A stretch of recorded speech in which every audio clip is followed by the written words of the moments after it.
el susurro de la granja de maíz de mi abuelo. En las afueras de una ciudad latinoamericana, donde los edificios dan paso a caminos de tierra y el horizonte se pierde en colinas, la granja de maíz de mi abuelo era un lugar de recuerdos y secretos. Durante mi infancia, era un paraíso de juegos y risas, pero tras su muerte, la granja quedó abandonada, envuelta en rumores de vecinos que juraban escuchar lamentos entre los maizales.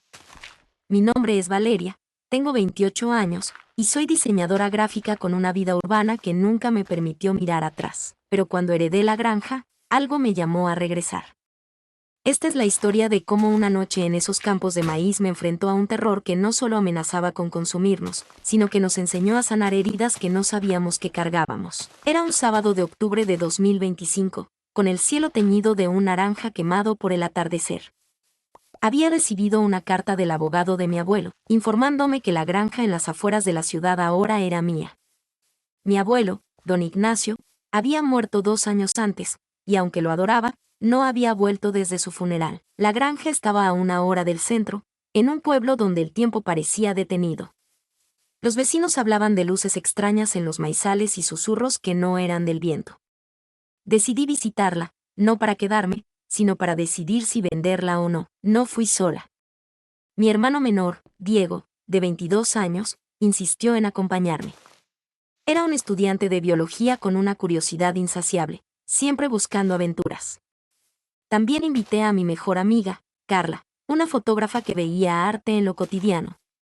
Si hay fantasmas, quiero captarlos en 4K, bromeó, aunque su risa era nerviosa. Mi primo, Andrés, de 19 años, se unió porque no podía resistir un misterio.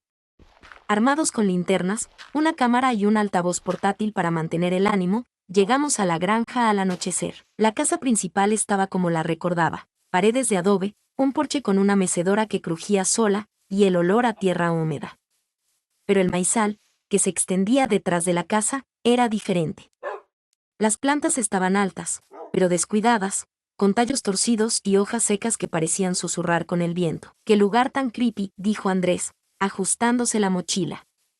Carla ya estaba tomando fotos, capturando la silueta de los maíces contra el cielo.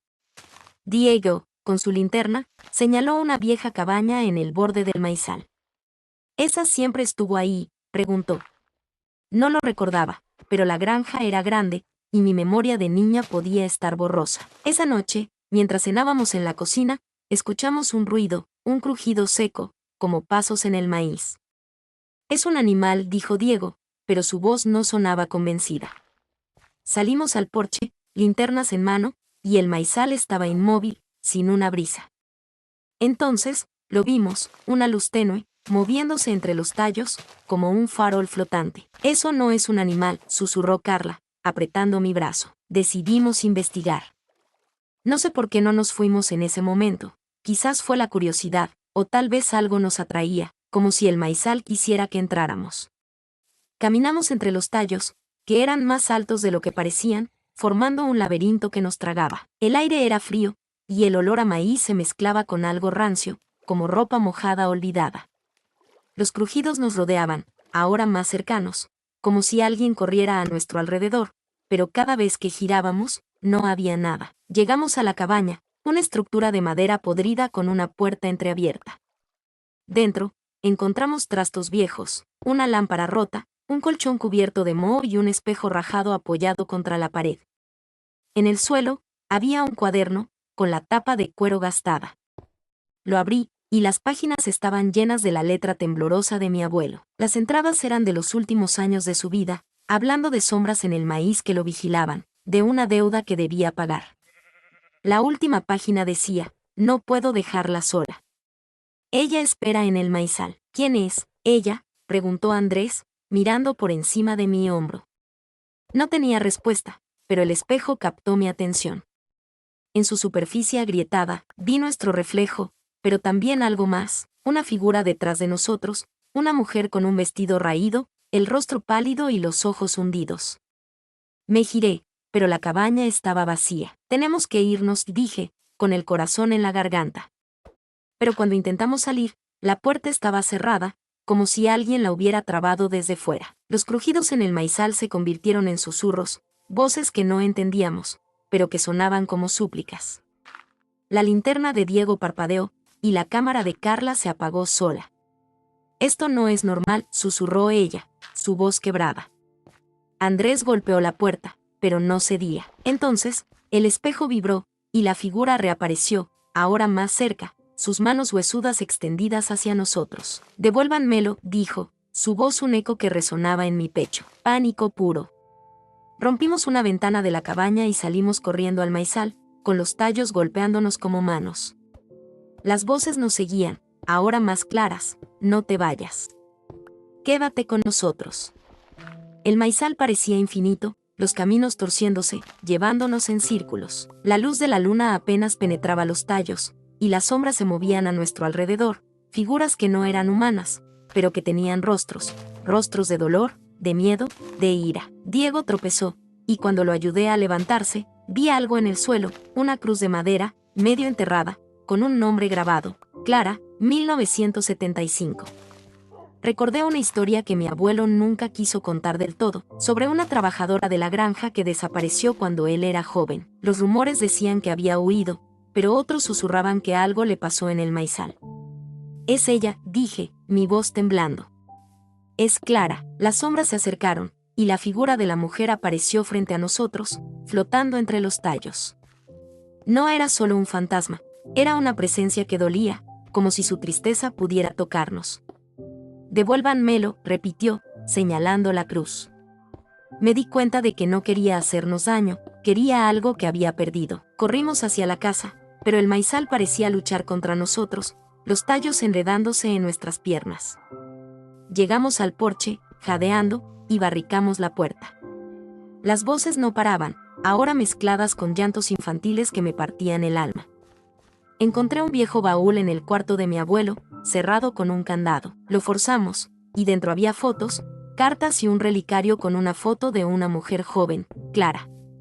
Una carta, escrita por mi abuelo, confesaba que Clara había muerto en el maizal, víctima de un accidente con una máquina agrícola. Él la enterró en secreto, incapaz de enfrentar la verdad, y la granja nunca volvió a ser la misma. Las sombras no nos querían a nosotros, querían justicia. Clara no estaba sola, había otras presencias, quizás trabajadores olvidados, atrapados por la culpa de mi abuelo. Decidí que no podía huir. Tomé el relicario y regresé al maizal, con Diego, Carla y Andrés detrás de mí, a pesar de sus protestas. Encontramos la cruz de madera, y allí, bajo la luz de la luna, vi a Clara claramente, una mujer joven, con el rostro marcado por la tristeza, pero también por esperanza. «Lo siento», dije, colocando el relicario junto a la cruz. «Haremos que te encuentren». Las sombras se detuvieron, y Clara asintió, su figura desvaneciéndose. El maizal se quedó en silencio, y el aire se sintió más ligero, como si la granja respirara por primera vez en años. Llamé a la policía al amanecer.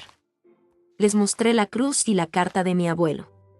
Excavaron en el maizal y encontraron restos humanos, identificados como los de Clara y otro trabajador que había desaparecido en la misma época. El caso se reabrió, y la verdad salió a la luz. Mi abuelo, consumido por la culpa, había ocultado sus muertes para proteger la granja, pero nunca pudo escapar de su peso. No vendí la granja. En lugar de eso, la convertimos en un lugar de memoria. Con ayuda de Diego, plantamos un jardín donde estaba la cruz, lleno de girasoles que Clara amaba, según las cartas. Carla organizó una exposición de fotos sobre la granja, contando la historia de Clara y los olvidados. Andrés empezó un canal de YouTube sobre misterios rurales, dedicando su primer video a la granja. Y yo, que siempre huí de mi pasado, grabé un episodio especial de Sombras Urbanas que no buscaba clics, sino sanar. La granja ya no susurra. Los maizales son solo maizales, y la casa es un hogar otra vez. Enfrentar el terror nos unió, no solo como familia, sino como guardianes de una verdad que merecía ser contada. Clara, donde quiera que esté, ya no está sola.